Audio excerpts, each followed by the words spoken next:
What's happening, Clipper Nation?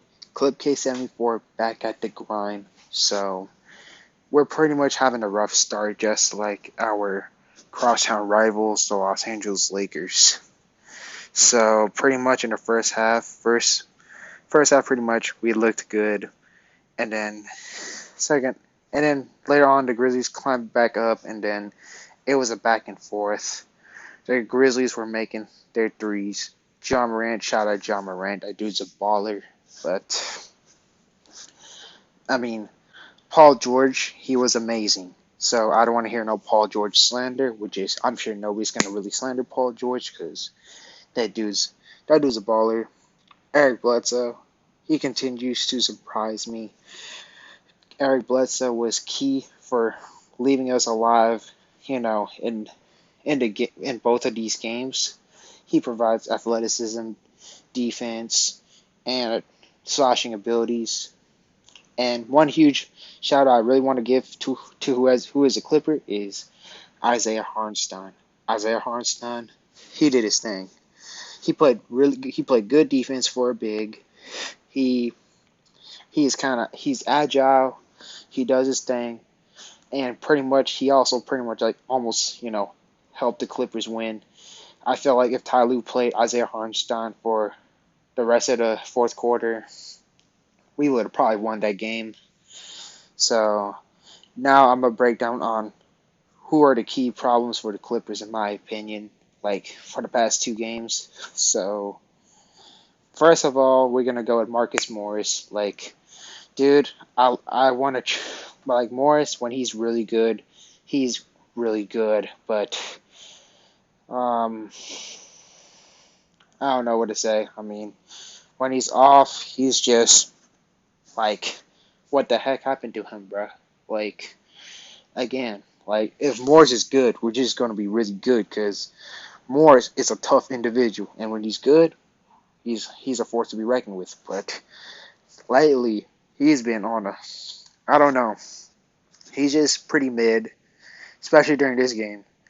And then and Ivica Zubac, like, dude, that dude's also pretty clunky in tonight's game, in my opinion. Like, dude still has the butterfinger, has the butterfingers.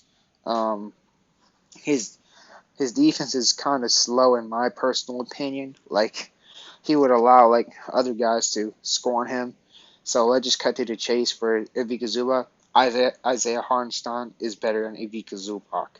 Simple as that.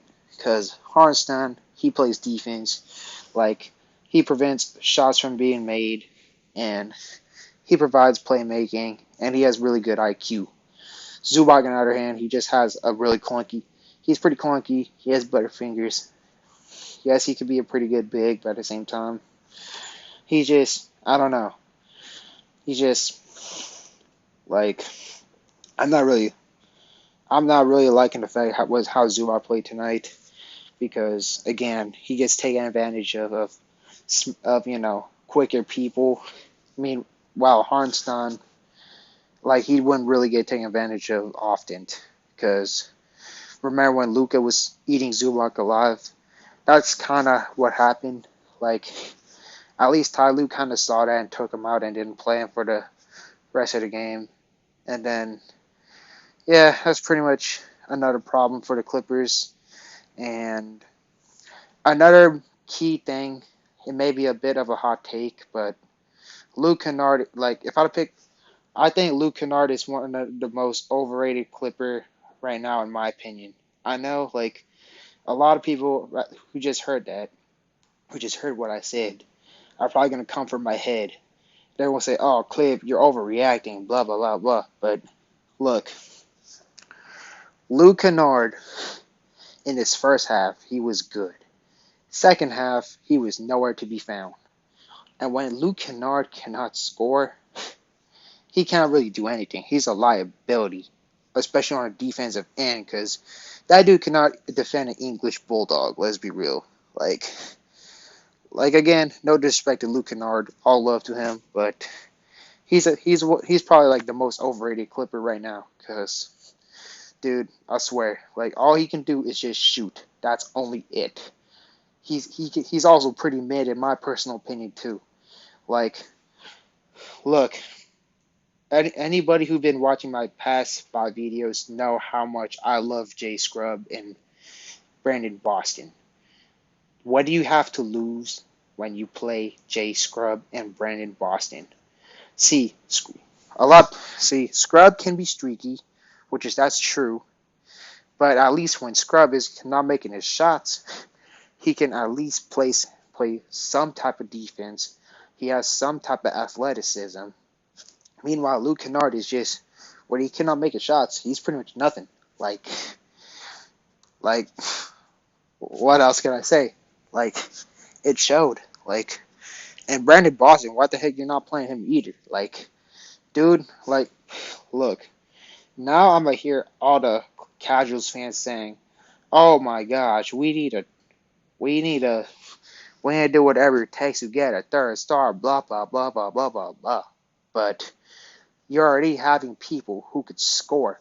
They're just sitting on the bench, like they're not seeing any seconds, and it's Jay Scrub and Brandon Boston Jr. What do you have to lose when you play Jay Scrub and Brandon Boston Jr.? None. Like next game, like if I was the coach, I would definitely trim down Luke Kennard minutes. Like especially what happened tonight. Like I would have definitely took Luke Kennard out, because he was not really making much shots. Like just trim his minutes, put Scrub in to see what he can do. And if Scrub's making his shot, just let him finish the rest of the game. Maybe take him out and put our main player in later on. But if he's going hot, put Jay Scrub in. And definitely trim Marcus Morris minute and put BJ Boston in. Look, y'all gonna say BJ Boston can't play defense. But Morris, on the other hand, dude, he was a hell of a break on our offensive end.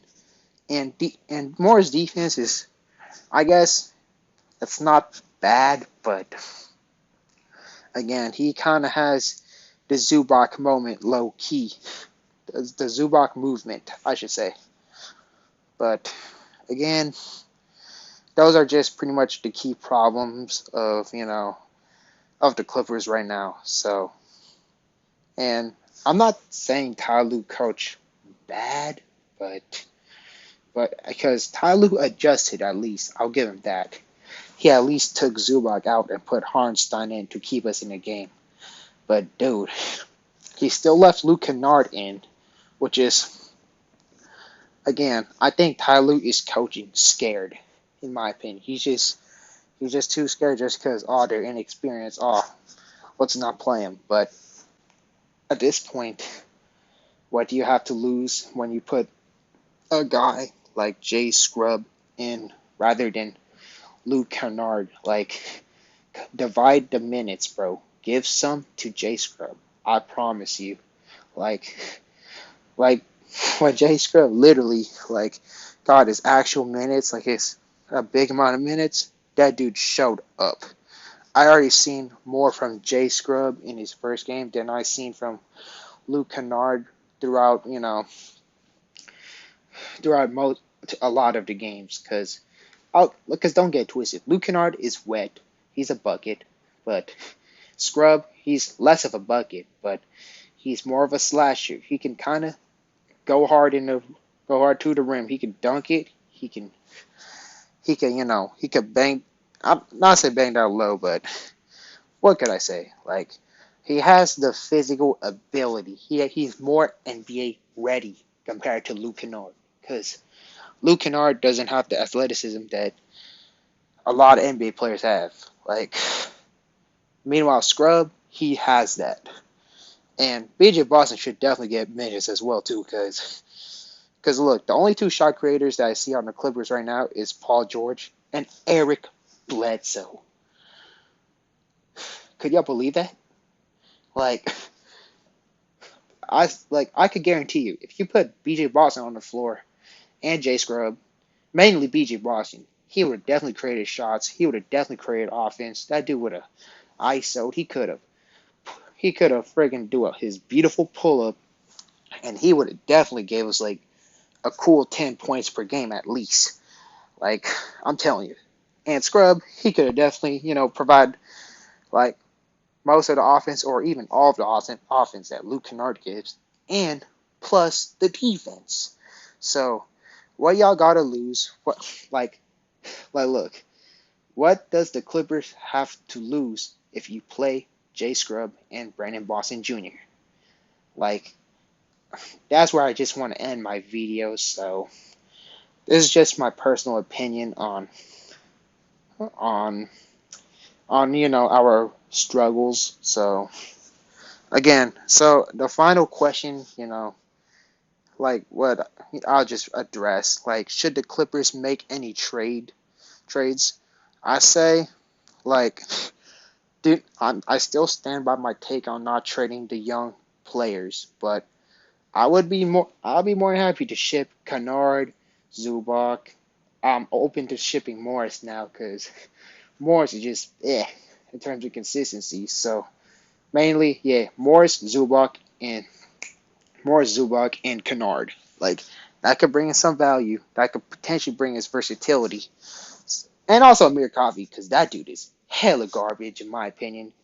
Like, I guess Coffee does have defense, but Coffee in his, like, last year, even Amir Coffee, like, in the bubble was better than Amir Coffee right now, because dude is just bleh. He's just dookie. So this is officially where I'm gonna wrap it up. So be sure to like, comment, or dislike if y'all disagree. So that's just my personal opinion. So have a great night.